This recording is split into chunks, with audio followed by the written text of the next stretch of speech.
Dumelang bana ba ntate Modimo hoseng wa letsatsi lebitso la ka ke nna Lemohang. Ditaba ke tsena di ntse di dikoloha marangrang monana tse supang hore setlolo kapa ke setlolwana ha ke tsebe na e sebetsahala jwang sa ntate Mandela eo ke bonang bo maphephanda ba mo hlahisitse ka lebitso bona hore ke Mbuso Mandela ho thwe o tshwerwe malebana le ditaba tsena tse tlotla le di mamela monana. Jwale potso ya ka mo ile ngwana teng ke hore na Abutiyo ke ngwana wa mora kapa ke ngwana moradi hobane jwale a kere hona jwale ha ke sa nyalwa ka etsa ngwana o tlo sebedisa fane ya heso ha se hangata o ka fumana hore o sebedisa ya bontatai. Jwale potso ya ka hona mono hore na ke ngwana wa mang baneng ba ntate Mandela, ke wa moradi kapa kwa mora. Hey, ke ditaba tse utlwisang bohloko ka tsela e kgethehileng tse swabisang.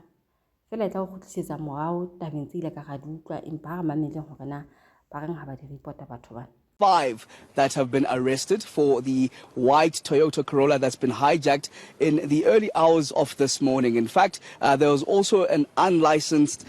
firearm that's been found here inside the home of the former statesman. And it's 5 people that have been arrested now, with one of them being Nelson Mandela's grandchildren, and 3 males as well as that 1 female. It's understood that the female is the one, in fact, that is renting out the house itself. But of course,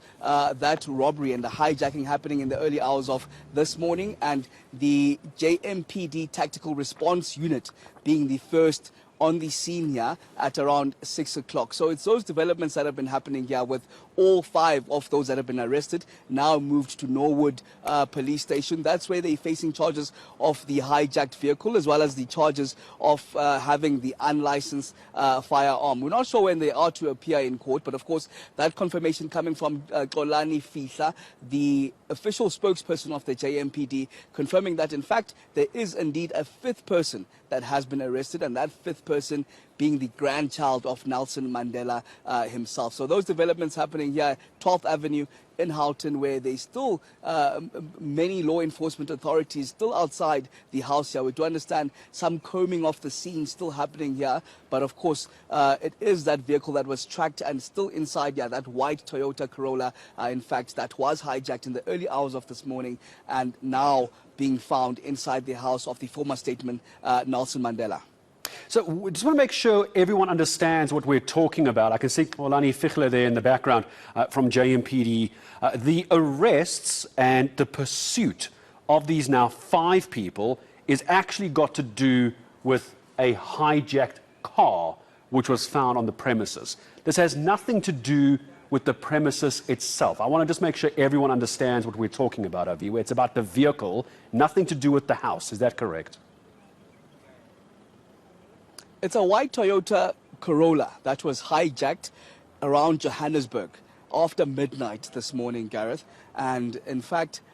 it was tracked down then by the JMPD Tactical Response Unit, who arrived at the house of the former statesman Nelson Mandela here in the early hours of this morning at around 6 a.m. is when they were the first on the scene. Of course, now they mirrored many other law enforcement authorities on the ground, but it was that white vehicle that they tracked down to the house of former President Nelson Mandela. Taba e hlaloswang mona ke hore fela setlolo sena sa ntate Mandela se ameha tlohong ya molao e etsaetseng ya boshodu ba koloi e leng hore e fungwane ntlong ya ntate Mandela. Hona mono hona le sethunya se seng molaong se bonahalang se sebeditse ka ba se sebedisitse ka ba ne ba se tshwere. Jwale potso ya ka mo eleng hona teng ke ya hore na sethunya se seng molaong o etsa eng ka sona? Why o tlametse o bule fela sethumeng hona le sethunya se bileng se seng molaong? Hobane ka Lesotho ka monana batho ba dumellile hore ba ka ba le dithunya haholo, batho ba nang le di-business ba na le dithunya tsa molao tse registerweng hantle tse tsebisahalang. Jwale sethunya se seng molaong motho ha na le sona ke bopaki ba hore hana lebaka le mo tlamang hore a be le sona, mme o se rekile ba nang le tsona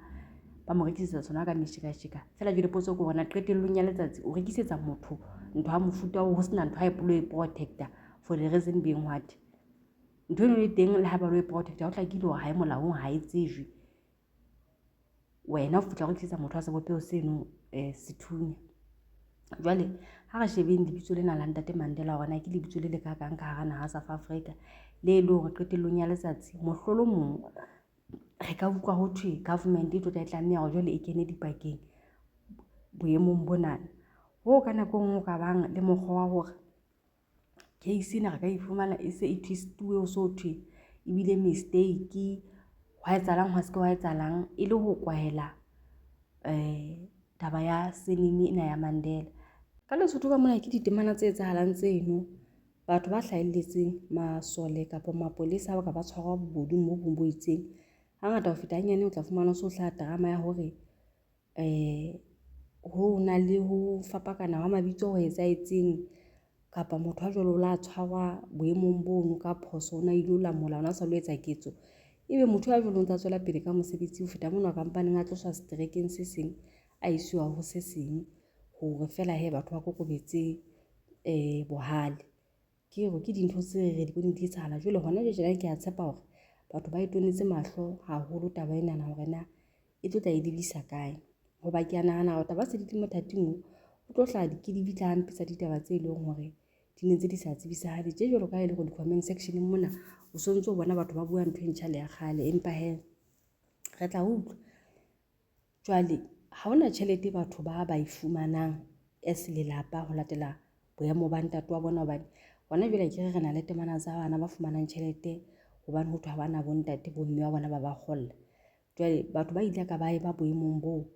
ka hara naha ya South Africa di-family tsa bona ha hona tjhelete eo mmuso o ba fang yona kgwedi le kgwedi kapa ha e fungwanwe ke batho bohle e fungwanwa ke motho a le mong ya itseng bona e le ditlolo jwalo ka ha re motlwa hore ho jere senemi ya Mandela ha hona mesebetsi ya neng a e sebetsa ha hona mosebetsi ya neng a o etsa wa letsatsi le letsatsi o mo patalang kapa di-business tsa neng a di etsa kore yena je ntho a phelang a phelela ho etsa ke efeng jwale hona tabeng tsona tse ke motho a neng a qala ho etsa ketso ya mofuta o kapa ke ntho a ntseng a hlola a etsa wa tseba ho ka hlaha taba mona a hlahisa ditaba tse tlo tla di makatsa batho hona ho empa he a se hantle ho etella bobepele ha re tshepeng hore ke botlokotsebe bo entsweng ke ngwana ka dikelello tsa hae ha hona eng kapa eng e ka ketellang kenyeleditse family ditabeng tse ngata tseo re ka ketellang ho utlwa ho thwe jwale e salwa morao family ha Mandela ka boyona ke ba itseng ba molao ho latela tse tla be di hlaha ka lebaka la sesosa sa ho tshwarwa ha moshanyaneng ka nnete ya modimo ha re mpeng re rapelle boemo bono se le ka nahana fela hore na e ka ba mahlabisa ditlhong a makakang dinaheng tsa meditjhaba ho latela hore na Ntate Mandela o ne a hlomphuwa ke ditjhabatjhaba tse ngata hakakang kutlwisiso e le hore mosebetsi o entseng ha hona motho a ka bang a o etsa ke hore le a tseba le lefung la hae tjena na ho no ho le ka temana bofuta o feng o ile ditjhabatjhaba ho hlaha mafatsheng ka ho fapakana ka bongata ho loka mme jwale hona jwale tjena ke dumela hantle hore batho ba tjhorisitse ditsebe ba tonne mahlo ba batla ho utlwa hore na case ena e tlo tla e fatakolla ditaba tsa mofuta ofeng ha re tshepeng hore ba tla leka empa hona ntho ba ka bang ba e fumana e leng hore e ama bobodu kapa ho qhekanyetswa hwa naha ya South Africa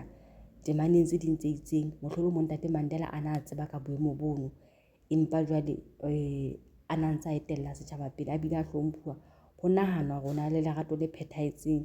le kutlwelo bohloko hobane ha ke re ke yena motho a tlileng ka taba tsa ditjhelete tse fungwanwang tsa mahala ha re tshepeng hore ha re tlo tla utlwa dintho tse jwalo empa he at the same time batho ke hore ba be pakeng tsa ntho tse pedi hore ha o ka thwe tjena se ntse ke ipeile hantle empa ha o sa thwe letho le teng re leboha modimo hoba motho o ke ke wa ba wa mo qeta ha re robale le batho bana ha re phele le bona ha re tsebe ntho tse ba di nahanang le hore na ha ba tla etsang ba ne ba nahanneng pele re a utlwisisa re a thabela haeba re thabela se bang re a se bona kapa re a se utlwa but qetellong ya letsatsi ha re tsebe morero le hore na o fihlile mono jwang je jwalo ka le utlwa hore ditaba di nna tsa buya tsa hore somehow Ntate Mandela e ka o rekisitse South Africa kapa o neelane ka yena matsohong a badireng